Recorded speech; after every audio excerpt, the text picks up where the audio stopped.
नमस्कार, खबरें जारी न्यूज स्टेज पर मैं हूं आपके साथ मकसूद खान। खास कार्यक्रम में आपको समझाने की कोशिश करेंगे कोरोना संक्रमण के सच को।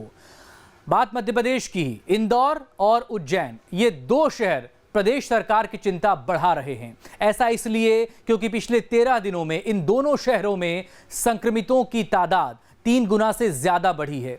अब आखिर इसके पीछे की पूरी केमिस्ट्री क्या है, इस रिपोर्ट में देखिए। इंदौर में हर दिन बढ़ रहे हैं कोरोना के मरीज। 13 दिन में 3 गुना से ज्यादा बढ़े संक्रमित। कोशिश और दावे तो कई किए जा रहे हैं, मगर इंदौर उज्जैन में ग्राफ बढ़ता ही जा रहा है। आलम यह है कि 13 अप्रैल से अब तक संक्रमितों की संख्या में 3 गुना से ज्यादा की बढ़ोतरी हो चुकी है। हर 5वें संदिग्ध मरीज में कोरोना का संक्रमण मिल रहा है। 13 अप्रैल को इंदौर में मरीजों की संख्या 362 थी, जो बढ़कर 1276 हो गई है। यानी 13 दिन में 3 गुना से भी ज्यादा की बढ़ोतरी हो चुकी है। इसी तरह उज्जैन में 13 अप्रैल को मरीजों की संख्या 24 थी, जो 26 अप्रैल को बढ़कर 103 हो गई। यानी यहाँ भी 13 दिनों में 3 गुना से ज्यादा मरीज बढ़े। आपको जानकर हैरानी होगी कि प्रदेश में जितने मरीज हैं, उनमें अकेले 70% इंदौर उज्जैन से हैं। अकेले इन दो जगहों पर 26 अप्रैल तक 72 लोगों की मौत हो चुकी है। इंदौर में 57 और उज्जैन में 15 की मौत हो चुकी है। चिंता की बात तो यह है कि इंदौर और उज्जैन के आंकड़े स्वास्थ्य विभाग को भी चौंका रहे हैं। हालांकि एक राहत की बात यह है कि मौत का प्रतिशत थोड़ा कम जरूर हुआ है। इंदौर में 13 दिन पहले तक जहां इलाज करा रहे हर 10 में से 1 की मौत हो रही थी, वहीं अब यह मौत की दर आधी रह गई है। मौजूदा स्थिति में इंदौर में मौत की दर 5.25% है। प्रशासन के लिए सबसे बड़ी चुनौती ये है कि 65% मरीजों में लक्षण नहीं दिखे हैं। सिर्फ 35% मरीजों में ही सर्दी, खांसी, बुखार जैसे लक्षण दिख रहे हैं। 80% संक्रमित लोग ऐसे हैं जिनमें पहले से कोई दूसरी बीमारी मौजूद नहीं है। सबसे ज्यादा 30% मरीज 31 से 40 साल के हैं, तो वहीं 17% मरीजों की उम्र 21 से 30 साल के बीच है। यानी जो कामकाजी लोग हैं, उन्हीं में कोरोना का संक्रमण हो रहा है। तो क्या ये माना जाए कि शुरू के दिनों में सोशल डिस्टेंसिंग का पालन नहीं किया गया, जिससे संक्रमण का दायरा बढ़ गया? हालांकि बीजेपी इस शंका और सवालों से इनकार कर रही है, मगर कांग्रेस का इशारा इसी ओर है। देखिए, मध्य प्रदेश के इंदौर और उज्जैन में सर्वाधिक जो संक्रमण का प्रभाव बढ़ा है, उसके 2-3 महत्वपूर्ण कारण हैं। एक कारण तो ऐसा है कि नागरिकता संशोधन कानून के विरोध में जो 70 दिन धरना चला माणिक बाग में, वो नमक गोदाम का धरना एक बड़े संक्रमण फैलाने का कारण बना है, जो तबलीगी जमाती हैं उनके कारण। और तीसरा सबसे बड़ा कारण यह भी है कि जो विदेश यात्रा से लौटकर आए थे, उनको 2 हफ्तों की क्वारंटाइन, उनकी सख्त निगरानी सेल्फ डिक्लेरेशन फॉर्म के साथ में, वो उस दौरान हुई नहीं। अगर वो होती तो निश्चित तौर पर इंदौर और उज्जैन जो आज हॉट स्पॉट बने हुए हैं, मुझे लगता है कि वो बच जाते। ये एक्सपर्ट्स की राय है, ये डॉक्टर्स की राय है, जो इस वायरस के जानकार हैं उनकी यही राय है, और ये तथ्य सामने उजागर हो चुके हैं। इंदौर शहर की स्थिति दिन पे दिन बदतर होती जा रही है। जितने टेस्ट हुए उसका हर 5वां टेस्ट कराने वाला व्यक्ति पॉजिटिव निकल रहा है। मैं मानता हूं कि पूरे शहर का सर्वे की बात जो सरकार कर रही है, वो भी एक तरह से लिपाप होती है। एक तरफ से सरकारी कर्मचारियों की, मेडिकल लाइन से जुड़े हुए व्यक्तियों की, जितने पुलिस विभाग के लोगों की, और जो भी प्रोसेस बने, ज्यादा से ज्यादा टेस्ट कैसे हो तो इंदौर शहर बचेगा। अन्यथा मुख्यमंत्री भाषण देते रहेंगे, अखबारों को मैनेज करते रहेंगे, और इंदौर के 100 से ज्यादा लोग अनऑफिशियल मर चुके इस बीमारी के लेकर। उसको सरकार आंकड़े भी छुपाने में लगी है। मैं मानता हूं ये मेरे इंदौर शहर के साथ अन्याय है। स्वास्थ्य विभाग को सबसे बड़ी परेशानी जांच में आ रही है।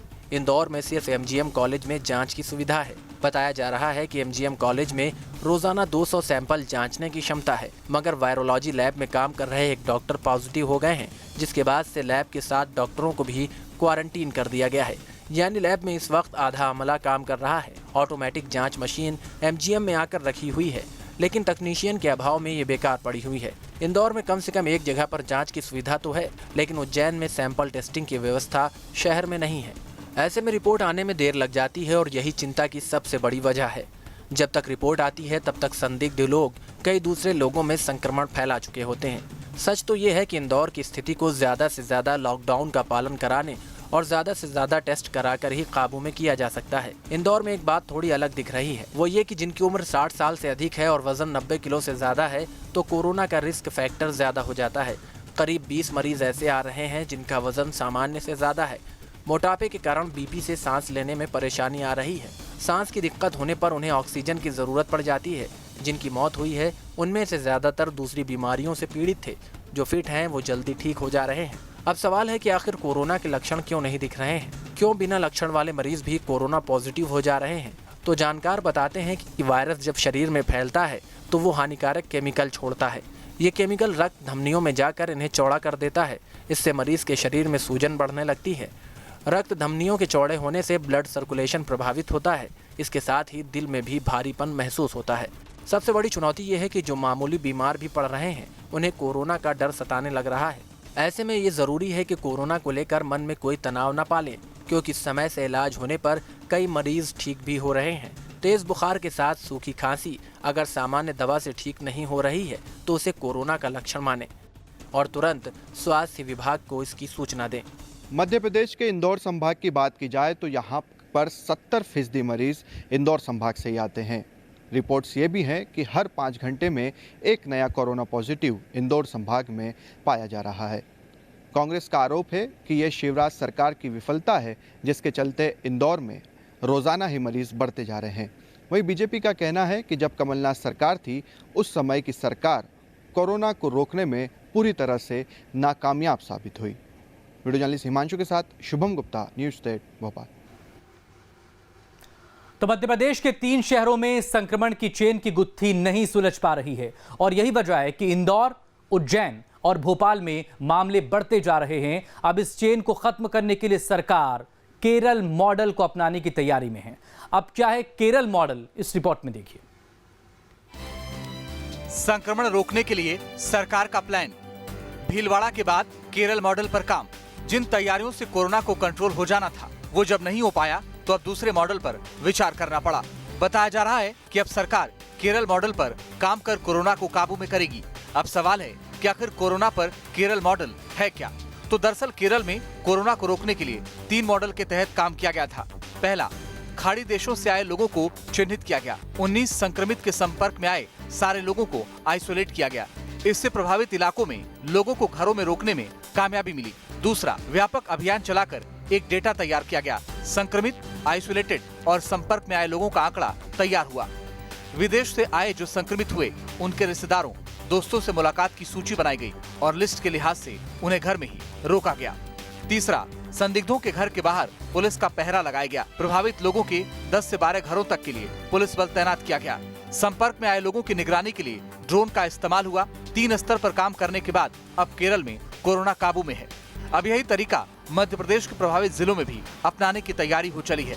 आपको जानकर हैरानी होगी कि केरल में 26 जनवरी को ही नियंत्रण कक्ष स्थापित कर दिया गया था। क्वारंटीन और संदिग्धों की खोज के लिए समिति बना दी गई थी। देश में पहला मामला 30 जनवरी को केरल में ही आया था और एक एक करके कुल 3 मामले सामने आए थे। ये तीनों फरवरी में ही ठीक हो चुके थे। बावजूद इसके केरल में सतर्कता में कोई कमी नहीं आने दी गई।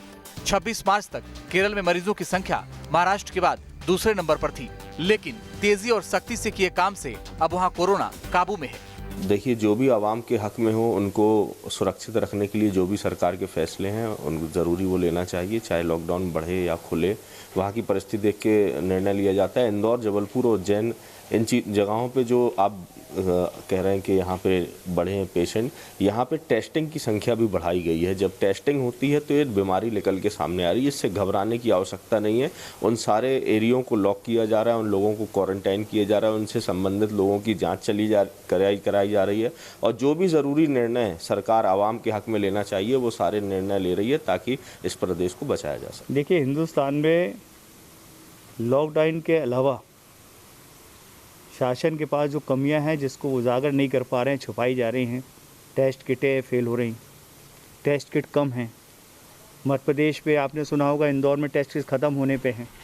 इंदौर के जो टेस्ट हैं वो वहाँ से प्लेन से दिल्ली ले जाए जा रहे हैं, मुंबई ले जाए जा रहे हैं। इस बात को उजागर नहीं किया जा रहा। कहीं ना कहीं कमियाँ हैं और ये कमियों का कारण क्या है ये भी आप जानते हैं। एक बड़ी लापरवाही जो हुई है, राजनीतिक उठापटक के चलते कोरोना से डरने की बजाय लोग सत्ता हासिल करने में लगे रहे और उसका एक बड़ा नुकसान मध्य प्रदेश ने भुगता है। और आज उसके परिणाम है कि आज उसका जो देरी हुई है 1 महीने 15 दिन की, उसका एक बड़ा खामियाजा मध्य प्रदेश भुगत रहा है। और अब मेरा कहना है कि ये समय चूँकि सबको मिलजुल के काम करने का है, अभी भी मध्य प्रदेश सरकार अगर स्पष्ट रूप से टेस्ट किटें मंगा ले, अधिक से अधिक टेस्ट करे। मैं जबलपुर ही में देख रहा हूँ कि जो लोग संक्रमित थे या उनसे परिचित थे उनके टेस्ट नहीं कराए। इसलिए अब मध्य प्रदेश के प्रभावित जिलों में भी इसे लागू करने की तैयारी है। हालांकि इससे पहले इंदौर में भीलवाड़ा मॉडल पर भी काम चल रहा है। इसके तहत पूरे शहर की स्क्रीनिंग की जा रही है। जानकारी के मुताबिक जिला प्रशासन अब पूरे शहर में सर्वे करा रहा है। करीब 30 लाख की आबादी वाले शहर में अब तक करीब 15 लाख लोगों का सर्वे हो चुका है। पहले सिर्फ कंटेनमेंट एरिया में ही सर्वे किया गया था, लेकिन अब पूरे शहर में सर्वे किया जा रहा है। शहर के सर्वे का काम अगले 6-7 दिनों में पूरा हो जाएगा। सर्वे पूरा होने के बाद ये साफ हो जाएगा कि किस एरिया में और मरीजों के मिलने की आशंका है। इसलिए कहा जा रहा है कि अगला 6-7 दिन इंदौर पर भारी हो सकता है। ऐसा इसलिए क्योंकि पूरे शहर का सर्वे करने में 6-7 दिन का वक्त लगेगा और जब तक सबका सर्वे पूरा नहीं हो जाता तब तक कोरोना की पूरी स्थिति साफ नहीं होगी।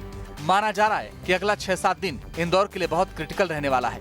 इस आशंका को लेकर केंद्रीय टीम ने भी आगाह किया है कि इंदौर में संक्रमण का अधिक असर अभी दिखना बाकी है। अप्रैल के आखिरी या मई के पहले सप्ताह तक इसका असर दिख सकता है। जहां 10 से ज्यादा मरीज मिले हैं, उन हॉटस्पॉट पर कड़ी निगरानी रखने की जरूरत है। जब तक ज्यादा से ज्यादा लोगों की जांच नहीं होगी तब तक कोरोना का फैलाव रोकना मुश्किल है। इसलिए डेटा तैयार कर जांच की व्यवस्था की जा रही है ताकि संक्रमण का सच सामने आ सके। इंदौर के बाद भोपाल दूसरा बड़ा हॉटस्पॉट है, लिहाजा यहाँ पर भी कोरोना को काबू में करना प्रशासन की बड़ी चुनौती है। जानकारी के मुताबिक ऐसे क्षेत्र जहाँ 10 से ज्यादा पॉजिटिव पाए गए हैं, वहाँ के लिए अलग प्लान पर काम हो रहा है। न सिर्फ स्क्रीनिंग की जा रही है बल्कि ज्यादा से ज्यादा लोगों को क्वारंटीन भी किया जा रहा है ताकि संक्रमण का दायरा और न बढ़े। डेटाबेस के आधार पर भोपाल के 60% मरीजों में संक्रमण की चेन मिल गई है। अब फर्स्ट कॉन्टैक्ट और सेकंड कॉन्टैक्ट की ट्रेसिंग पर फोकस है। इसके लिए लोकल हॉटस्पॉट में बांटकर सैंपलिंग की संख्या बढ़ाई जा रही है। 7 लाख लोगों का सर्वे पूरा हो चुका है। पुलिस जैसे आरोपियों को पकड़ती है वैसे ही मरीजों की ट्रेसिंग की जा रही है। जब तक ये काम पूरे नहीं हो जाते तब तक कोरोना की चेन को तोड़ना आसान नहीं है। प्रदेश के कुछ शहरों में जिस तरह से कोरोना पॉजिटिव मरीजों की संख्या में इजाफा हुआ है, उसे देखकर लगता तो नहीं है कि सरकार फिलहाल लॉकडाउन में किसी तरह की रियायत देगी। ये माना जा रहा है कि लॉकडाउन आगे बढ़ेगा और उसके साथ साथ टेस्टिंग भी बढ़ेगी और यदि टेस्टिंग बढ़ती है तो कोरोना पॉजिटिव मरीजों की संख्या में भी इजाफा होना तय माना जा रहा है। इसलिए सरकार जिस तरीके से निर्णय लेगी उसमें लॉकडाउन बढ़ने की आशंका पूरी बनी हुई है। ज़रूरत है जनता भी जागरूक हो, लॉकडाउन के नियमों का पालन किया जाए ताकि इस संक्रमण को रोकने से एक बड़ी सफलता हाथ लगे। वीडियो जर्नलिस्ट देवेंद्र शर्मा के साथ Durgesh Kumar, team news state. गर्मी के साथ कोरोना का कोई कनेक्शन है या नहीं, इसे लेकर अटकलों का बाजार गर्म है। अब एक बार फिर ऐसा दावा किया जा रहा है जिसमें यह कहा गया है कि सूरज की रोशनी में कोरोना कमजोर होगा। क्या गर्मी से कमजोर होगा कोरोना? सूरज की रोशनी में खत्म होगा वायरस? इन बातों के अभी तक प्रमाण तो नहीं मिले हैं, मगर अलग अलग विशेषज्ञों के दावे जरूर हैं। अब अमेरिकी विज्ञान और प्रौद्योगिकी निदेशालय के अध्ययन में यह कहा गया है कि कोरोना वायरस सूरज की रोशनी में कमजोर पड़ सकता है। गर्मी और नमी के संपर्क में आने से वायरस की ताकत कम होगी। 35 डिग्री सेल्सियस से ज्यादा तापमान और नम सतहों पर वायरस के जिंदा रहने की अवधि आधी हो जाती है, जबकि सीधी धूप के संपर्क में आने के अलावा तापमान 75 डिग्री सेल्सियस होने पर चंद मिनटों में वायरस खत्म हो सकता है। भारत में गर्मी के दिनों में आमतौर पर 35 डिग्री सेल्सियस से ज्यादा तापमान रहता है। रिपोर्ट में कहा गया है कि स्टेनलेस स्टील जैसी सतह पर कोरोना की क्षमता कम होने में समय लगता है। अंधेरे में कम आर्द्रता में 18 घंटे में आधी क्षमता कम होती है, जबकि उच्च आर्द्रता वाले माहौल में सिर्फ 6 घंटे में ही अपनी क्षमता खो सकता है। उच्च आर्द्रता और धूप के संपर्क में आने से वायरस की आधी जिंदगी महज 2 मिनट में खत्म हो सकती है। इतना ही नहीं, दावा ये भी किया गया है कि ये वायरस घर के अंदर और शुष्क परिस्थितियों में ज्यादा सक्रिय रहता है, जबकि तापमान और आर्द्रता बढ़ने से वायरस का असर कम होने लगता है। आइसोप्रोपाइल अल्कोहल से ये महज 30 सेकंड में खत्म हो सकता है, तो वहीं ब्लीच में सिर्फ 5 मिनट में ही खत्म हो सकता है। हालांकि कई ऐसे भी विशेषज्ञ हैं जो इस तरह के दावों को खारिज करते रहे हैं। मध्य प्रदेश में इस वक्त कई जगहों पर तापमान 40 डिग्री से ऊपर है, बावजूद इसके कोरोना का असर कम नहीं हो रहा है।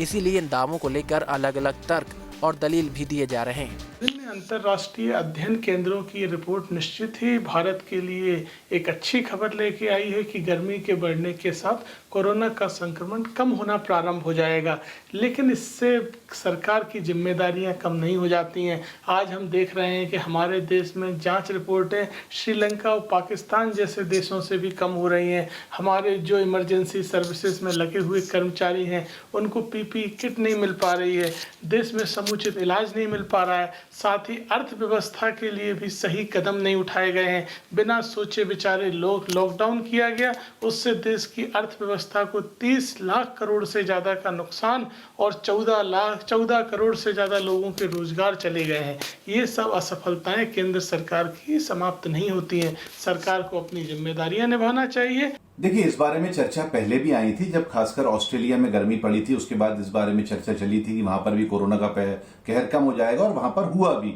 लेकिन हमें लगता है फिलहाल जब तक अभी इसकी वैक्सीनेशन नहीं बन रही है, इस वायरस की जिस तरह की प्रकृति उसको नहीं समझा जा रहा है, तब तक हम कम से कम अपना बचाव करें, यही सबसे बेहतर उपाय है। गर्मी के मामले में हमें लगता है कि भारत में जिस तरह की परिस्थिति अभी चल रही है, इस बार वैसे भी 2 से 4 डिग्री टेम्परेचर सब जगह कम है, क्योंकि पोल्यूशन लेवल कम है, इसलिए ओजोन लेयर का भी उतना सपोर्ट मिल रहा है। हमें लगता है इस पूरे विषय में कहीं ना कहीं वैज्ञानिक अपना अनुसंधान कर रहे हैं, लेकिन जनता एहतियात बरते। और जिस तरह से ये डिग्री और सेंटीग्रेड वाला मामला है, इसमें हमें लगता है फिलहाल अभी तक तो कोई ऐसा मामला दिखा नहीं है जिससे कि इसमें कोई कमी आ रही है। लगातार मामले अभी भी बढ़ रहे हैं, इसलिए जनता को ही सावधानी रख के इस बारे में चिंता करना चाहिए। हम अगर तापमान के भरोसे चलेंगे तो काम नहीं चलने वाला। गर्मी और कोरोना के संबंध को लेकर जो दूसरे जानकार दावे कर रहे हैं वो अलग अलग हैं। मसलन गर्मी बढ़ने पर कोरोना को रोकने में मदद मिलेगी।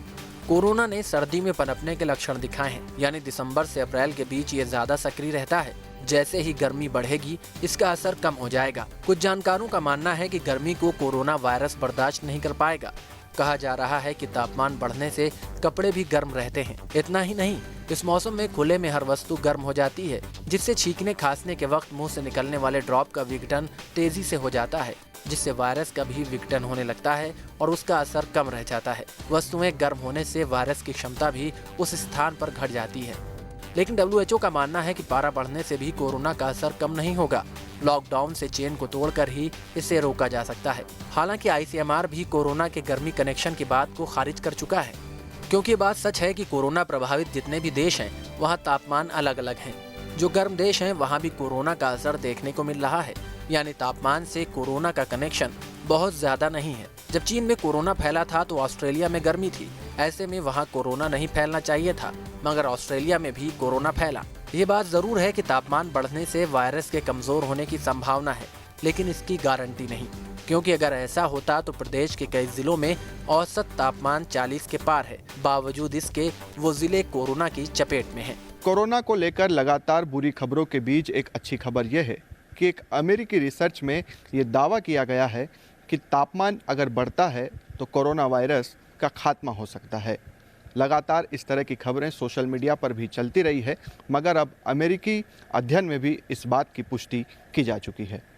वीडियो जर्नलिस्ट हिमांशु के साथ शुभम गुप्ता, न्यूज़ 8 भोपाल।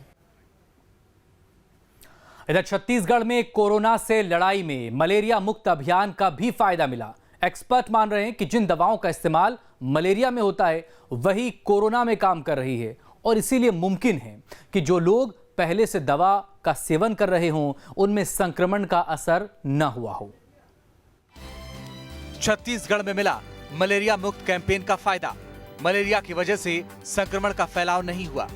दुनिया और देश के अन्य राज्यों की तुलना में छत्तीसगढ़ में कोरोना काबू में है। कोई शक नहीं कि बघेल सरकार की तैयारियां पहले से मुकम्मल थीं, जिसका सीधे तौर पर राज्य को फायदा मिला।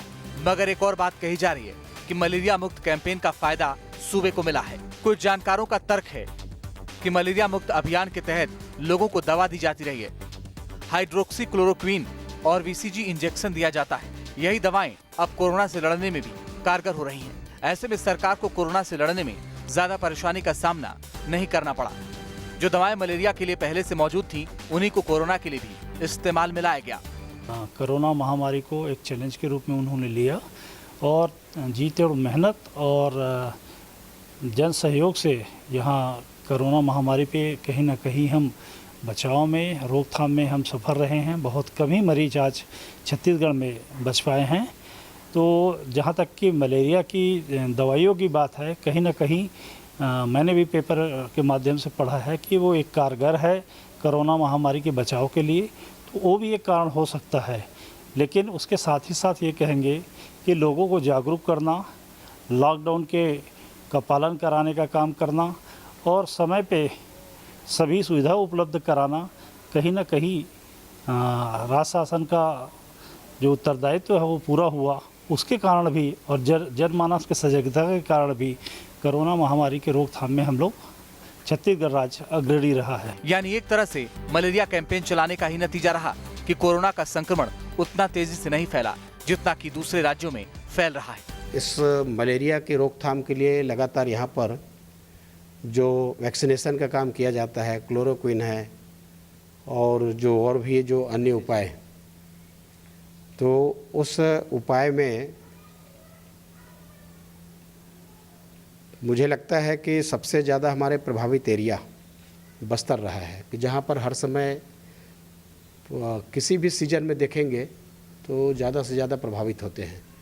लेकिन हमारी खुशकिस्मती कह सकते हैं कि चाहे मलेरिया बस्तर हो या सरगुजा, ये दोनों हमारे वनांचल के क्षेत्र हैं, एक भी पॉजिटिव केस नहीं मिले हैं। अभी सबसे ज़्यादा जो प्रभावित है वो शहरी एरिया है। एक मेडिकल स्टडीज में भी ये बात सामने आई कि मलेरिया डेंगू प्रभावित इलाकों में कोरोना पैर नहीं पसार पा रहा है। नासा के एक पूर्व वैज्ञानिक का दावा है कि जिन देशों में मलेरिया के संक्रमितों की संख्या ज्यादा है, वहाँ कोरोना के कम मरीज सामने आ रहे हैं, जबकि जहाँ मलेरिया के मामले कम या बिल्कुल नहीं थे, वहाँ कोरोना बड़े पैमाने पर फैला। और ये बात किसी से छिपी नहीं है कि छत्तीसगढ़ के कुछ जिले मलेरिया की चपेट में सालों से हैं। बस्तर में हर साल औसतन 35 से 40 हजार मलेरिया के मरीज मिलते हैं।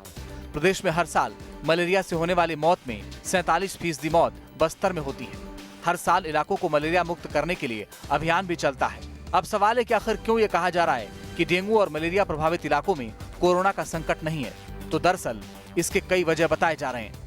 मसलन मलेरिया के मरीजों में इलाज के दौरान शरीर में एंटीबॉडीज विकसित हो जाती है। ये एंटीबॉडीज कोरोना से लड़ने में सक्षम होते हैं। ये एंटीबॉडीज आसानी से कोरोना को हमला नहीं करने देती। इसी तरह डेंगू के इलाज में आरएनए वायरस को खत्म किया जाता है। इस दौरान जो एंटीबॉडीज बनती हैं, वो आरएनए वायरस को टक्कर देने में सक्षम होती हैं। कोरोना वायरस भी आरएनए वायरस ही है, इसलिए कोरोना के इलाज में मलेरिया की दवाइयाँ काम आ रही हैं। हाइड्रोक्सी क्लोरोक्विन दवा का असर भी देखा जा चुका है और इसलिए माना जा रहा है कि छत्तीसगढ़ को कोरोना से जंग लड़ने में न सिर्फ आसानी हुई, बल्कि संक्रमण का फैलाव भी ज्यादा नहीं हो पाया। हालांकि इसे लेकर अलग अलग दावे और तर्क हैं, मगर ये तो कम से कम सच है कि कोरोना में जो दवा थोड़ी कारगर हो रही है, वो मलेरिया में काम आने वाली दवा ही है। जो लोग पहले से इस दवा का इस्तेमाल कर रहे हैं, मुमकिन है उनमें कोरोना का असर न हुआ हो। हाल ही में हुए शोध में एक बात निकलकर सामने आई है कि मलेरिया में इस्तेमाल की जाने वाली दवाइयाँ कोरोना के इलाज में भी कारगर साबित हो रही हैं।